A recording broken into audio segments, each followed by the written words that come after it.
మెదక్ జిల్లాలో సిగాచి ప్రమాదం మరొక ముందే పాస మైలారంలో ఎన్వీరో వెస్ట్ మేనేజ్మెంట్ పరిశ్రమలో అగ్ని ప్రమాదం చెలరేగింది. ఈ దట్టమైన పొగలు ప్రాంతాన్ని కమ్మాయి. సిగాచి ఘటనలో ఆచూకీ లభించని 8 మంది కుటుంబాలకు అధికారులు 15 లక్షల తక్షణ సహాయం అందజేశారు.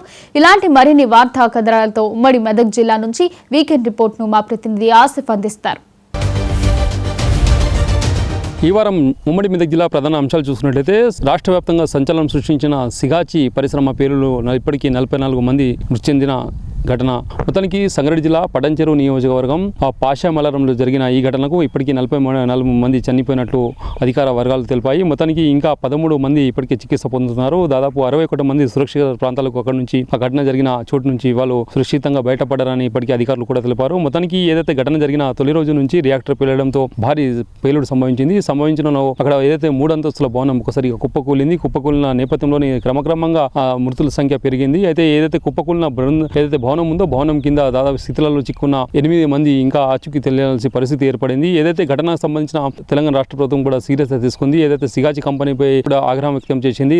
దాంతో పాటు ఏదైతే మృతుల కుటుంబాలకు ఏదైతే ఉన్నారో వాళ్ళకి ఒక్కొక్క ₹1 కోటి కూడా ఇస్తామని సీఎం రేవంత్ రెడ్డి కూడా తెలపడం జరిగింది. అయితే ఏదైతే తక్షణ సాయం కింద దాదాపు 43 మంది చనిపోయారో వాళ్ళకి ₹1,00,000 కూడా అందజేయడం జరిగింది. ఏదైతే ఘటన జరిగిన తొలి రోజు నుంచి ఇక్కడ ఏదైతే రాష్ట్ర ప్రభుత్వం నిపుణుల కమిటీ కూడా అక్కడ పర్యటించింది. ఏదైతే నిపుణుల కమిటీ ఏదైతే పర్యటించిన నేపథ్యంలోని ఏదైతే సంఘటన ఎలా జరిగింది, సంఘటనకు సంబంధించిన వివరాలు కూడా తెలిసి ఇక్కడ ఏదైతే ఆ రాష్ట్ర ప్రభుత్వం కూడా అందజేయడం జరిగింది. ముఖ్యంగా ఏదైతే 8 మంది ఏదైతే చనిపోయిన మృతుల ఆచూకీ తెలియాల్సి ఉంది. ఏదైతే వాళ్ళ కుటుంబ సభ్యులు ఏదైతే బీహార్, రాష్ట్ర, ఒడిశా, కర్ణాటక సంబంధించిన వేరే రాష్ట్రాల నుంచి అక్కడ పనిచేసిన నేపథ్యంలో 143 మందిలో దాదాపు ఈ 8 మంది ఆచూకీ తెలియకపోవడంతో వాళ్ళు దాదాపు తొలి రోజు నుంచి దాదాపు 8 రోజుల వరకు అక్కడ ఏదైతే పునరావాస కేంద్రం కూడా వాళ్ళు ఉండడం జరిగింది. అయితే 8 మంది మృతులకు సంబంధించిన ఏదైతే ఘటన జరిగిన తొలి రోజు నుంచి ఏదైతే రెస్క్యూ ఆపరేషన్ నిర్వహించారో అధికారులు, ఎన్డీఏ, ఎస్డీఆర్ఎఫ్ బృందాలు కూడా అక్కడ మున్సిపాలిటీకి సంబంధించిన కార్మికులు కూడా అక్కడ పనిచేయడం జరిగింది.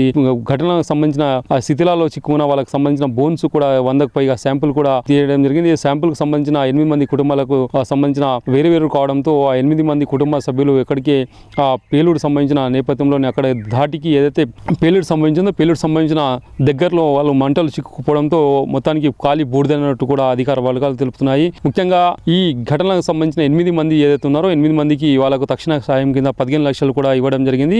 వేరే రాష్ట్రాలకు సంబంధించిన వీరు వాళ్ళకు అక్కడ ఇంటికి తిరిగి వెళ్లాలని కూడా అధికారులు కోరారు. ముఖ్యంగా దాదాపు 3 నెలల తర్వాత ఈ ఘటనకు సంబంధించిన పూర్తిగా రిపోర్ట్ ఇస్తామని కూడా తెలపడం జరిగింది. అయితే ఈ ఘటన ఇప్పటికే రాష్ట్ర వ్యాప్తంగా సంచలనం సృష్టింది అనుకోవచ్చు.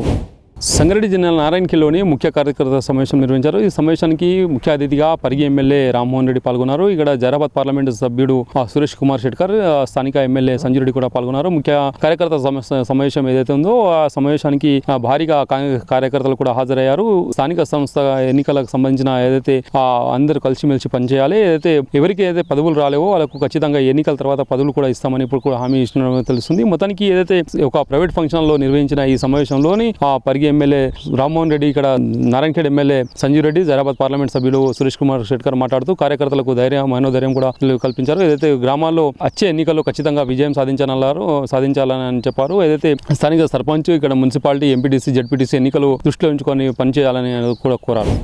కరెంటు ట్రాన్స్ఫార్మర్లు పగలగొట్టి అక్కడ ఉన్న కాపర్ వైర్ను దొంగలించిన అంతరాష్ట్ర దొంగలను ఇప్పటికే సిద్దిపేట పోలీసులు పట్టుకున్నారు. మొత్తానికి చూసుకున్నట్లయితే ఏదైతే సిద్దిపేట జిల్లాలోనే ఏదైతే కరెంటు సంబంధించిన ట్రాన్స్ఫర్లు ఉంటాయో ట్రాన్స్ఫర్లో సంబంధించిన కాపర్ వైర్ను దొంగలించిన ఘటన చాలా చోట తెలంగాణ వ్యాప్తంగా చోటు చేసుకుంటుంది.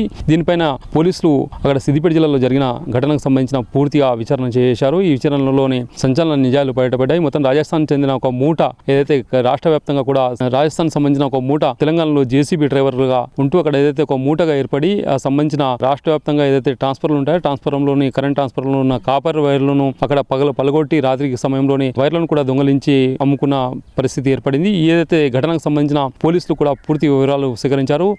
దాంతోపాటు ఏదైతే రాష్ట్ర వ్యాప్తంగా ఇప్పటికే వాళ్ళకు 182 కూడా కేసులు కూడా నమోదైనట్టు తెలుస్తుంది. మొత్తానికి ఇప్పటికే 272 కేజీల సంబంధించిన కాపర్ వైర్ కూడా ఇప్పటికే స్వాధీనం పరుచుకున్నారు. దాదాపు 3 లక్షల పైగా డబ్బులు కూడా స్వాధీనం పరుచుకున్నారు పోలీసులు. మొత్తానికి ఈ ఘటనకు సంబంధించిన ఇప్పటికీ రాష్ట్ర వ్యాప్తంగా సంచలనం సృష్టించింది. పోలీసులు కూడా కొంతమంది ఫిర్యాదు చేయడంతో సిద్దిపేట జిల్లా పోలీసులు ఈ నిందితులను పట్టుకోవడం జరిగింది. ఇప్పటికే వాళ్ళకు రిమాండ్ కూడా